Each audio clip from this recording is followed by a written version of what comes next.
Olá pessoal, aqui Lacombe com o resumo de notícias da semana.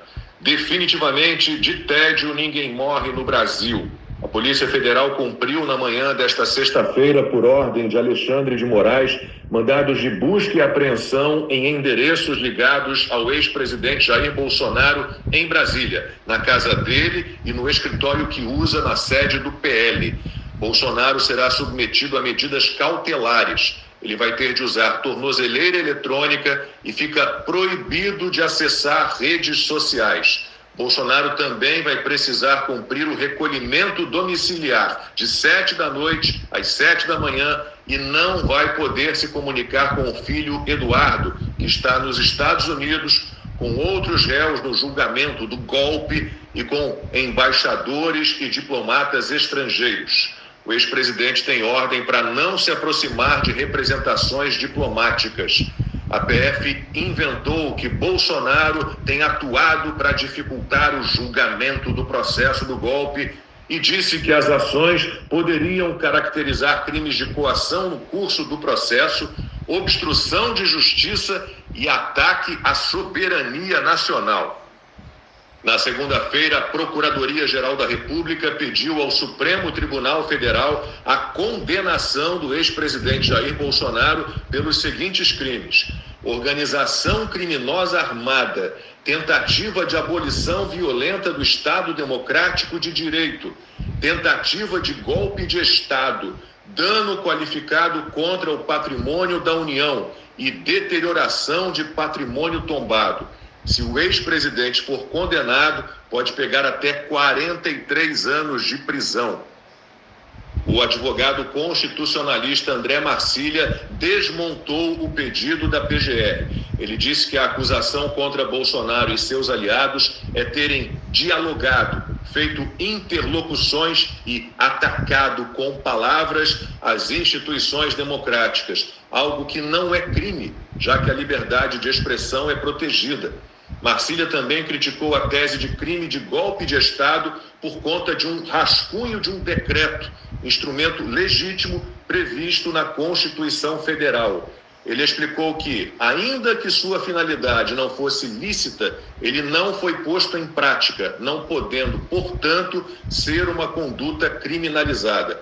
Outra tese da PGR destruída por Marcília foi a de que Bolsonaro teria inspirado os manifestantes do 8 de janeiro, o que é, segundo o advogado, uma ofensa à obrigação de individualização da conduta. Na quinta-feira, o presidente dos Estados Unidos, Donald Trump, publicou outra carta endereçada a Jair Bolsonaro, em que ele volta a defender o ex-presidente do Brasil e a criticar a justiça brasileira. O texto termina assim: é minha sincera esperança que o governo do Brasil mude de rumo, pare de atacar oponentes políticos e acabe com seu ridículo regime de censura. Estarei observando de perto. Durante os depoimentos de testemunhas dos réus do chamado núcleo crucial do julgamento sobre uma tentativa de golpe de Estado, Alexandre de Moraes voltou a praticar abusos, arbítrios e ilegalidades. O ministro simplesmente não convocou as testemunhas de defesa do ex-assessor de Bolsonaro, Felipe Martins. Ele ainda impediu que o advogado de Martins questionasse uma das testemunhas. Quando ele conseguiu falar, suas colocações pertinentes eram distorcidas. Moraes também deixou claro que já tem um veredito pronto para o julgamento. O advogado Jeffrey Schichini acionou a inerte OAB. Mesmo com a tirania do judiciário a pleno vapor, na quinta-feira, em rede nacional de rádio e TV, Lula afirmou que o Brasil tem um poder judiciário independente e que o país respeita o devido processo legal, os princípios da presunção da inocência, do contraditório e da ampla defesa. Sobre as tarifas impostas a Trump a produtos importados do Brasil, em entrevista à CNN Internacional, Lula afirmou que não quer ser refém dos Estados Unidos e que busca liberdade para o comércio internacional. O petista disse ainda que Trump não foi eleito para ser o imperador do mundo. A porta-voz da Casa Branca respondeu da seguinte forma: o presidente certamente não está tentando ser o imperador do mundo. Ele é um presidente forte dos Estados Unidos da América e também é o líder do mundo livre. E vimos uma grande mudança em todo o globo por causa da liderança firme deste presidente. O governo Lula tem batido cabeça diante do tarifaço americano, ao contrário de outros países que conseguiram rapidamente negociar acordos com Trump. O Brasil do PT se esforça para não conversar com o governo americano, pouco se importando com as consequências gravíssimas para o país. O que importa ao petista é melhorar sua popularidade de olho nas eleições do ano que vem. E sem ter como fechar suas contas este ano, o governo Lula recebeu mais uma vez a ajuda do ministro Alexandre de Moraes. Ele decidiu restabelecer quase todo o decreto editado por Lula, que aumentou alíquotas do imposto sobre operações financeiras. O texto tinha sido derrubado pelo Congresso Nacional e o governo recorreu à Corte para manter as mudanças. A medida é claramente inconstitucional, já que Lula transformou o IOF, o imposto regulatório, em imposto arrecadatório. E o aumento do IOF vai ter impacto negativo forte para micro e pequenas empresas, microempreendedores individuais e empresas do Simples Nacional. Agora, qualquer empréstimo que façam terá uma tributação 2 vezes maior. E esses setores são os que mais geram empregos no Brasil. Lula vetou integralmente o projeto de lei que aumentava de 513 para 531 o número de deputados federais. Na justificativa do veto, o governo argumentou que a proposta não observou os princípios da eficiência e da responsabilidade fiscal e que a ampliação geraria aumento de despesas com impacto no orçamento público. A medida era considerada impopular e Lula, mais uma vez, está preocupado com a eleição do ano que vem e não com a contenção de gastos. Do contrário, teria, por exemplo, vetado também o projeto aprovado recentemente no Congresso, que criou 200 cargos no STF. O custo total previsto por ano com essas contratações chega a quase 8 milhões de reais. Depois de 8 meses, o governo divulgou os honorários advocatícios de integrantes da Advocacia Geral da União. Esses valores são pagos desde 2016, graças a um projeto da ex-presidente Dilma Rousseff. A turma da AGU recebeu em honorários, só no mês de janeiro, quase 1 bilhão e 700 milhões de reais. Na média, cada um recebeu 134 mil. O advogado-geral da União, Jorge Messias, levou 193 mil reais.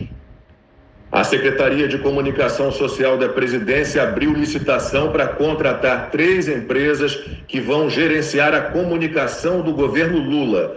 O processo prevê investimento de quase 100 milhões de reais em 12 meses. No ano passado, o governo tentou fazer o mesmo tipo de contratação, mas por um valor bem mais alto, quase 200 milhões de reais. A licitação foi considerada irregular pelo TCU e acabou anulada. O ministro Dias Toffoli, do STF, anulou todos os atos da Operação Lava Jato contra o doleiro Alberto Youssef. A decisão invalida sentenças proferidas pelo então juiz Sérgio Moro. Toffoli atendeu a um pedido da defesa apresentado em junho deste ano. Em sua decisão, ele afirmou que houve conluio entre Moro e procuradores da Lava Jato para prejudicar Youssef. Claro que o ministro não enxerga nada parecido na perseguição a Jair Bolsonaro e seus aliados e apoiadores. Toffoli também citou informações reveladas pela Operação Spoofing, que, segundo ele, expuseram um complexo sistema de captura do Poder Judiciário e do Ministério Público para o desenvolvimento de projetos pessoais e políticos.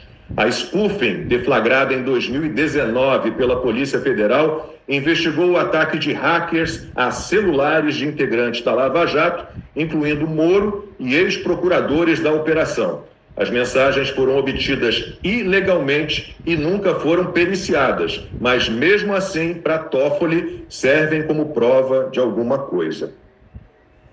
Enquanto isso, na Argentina, um juiz determinou que os 9 condenados por corrupção no caso chamado Estrada, entre eles a ex-presidente Cristina Kirchner, devem pagar uma multa equivalente a 3 bilhões de reais no prazo de 10 dias úteis.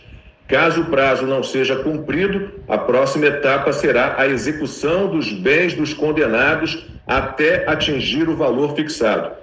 O caso envolve irregularidades em obras públicas realizadas na província de Santa Cruz, na Patagônia, durante os governos Kirchner. O Brasil do PT decidiu aderir formalmente à ação movida pela África do Sul contra Israel na Corte Internacional de Justiça, em que o país africano acusa o governo israelense de cometer genocídio contra a população palestina na faixa de Gaza. O governo Lula, que defende terroristas, concorda com a alegação de genocídio que não se sustenta diante do crescimento da população de origem palestina na faixa de Gaza. Infelizmente, os terroristas do Hamas usam a população civil como escudo humano, mantendo bases de operação em hospitais, escolas, creches e até em escritórios da ONU. Foram essas as principais notícias de mais uma semana trágica para o Brasil de verdade. Bom fim de semana a todos.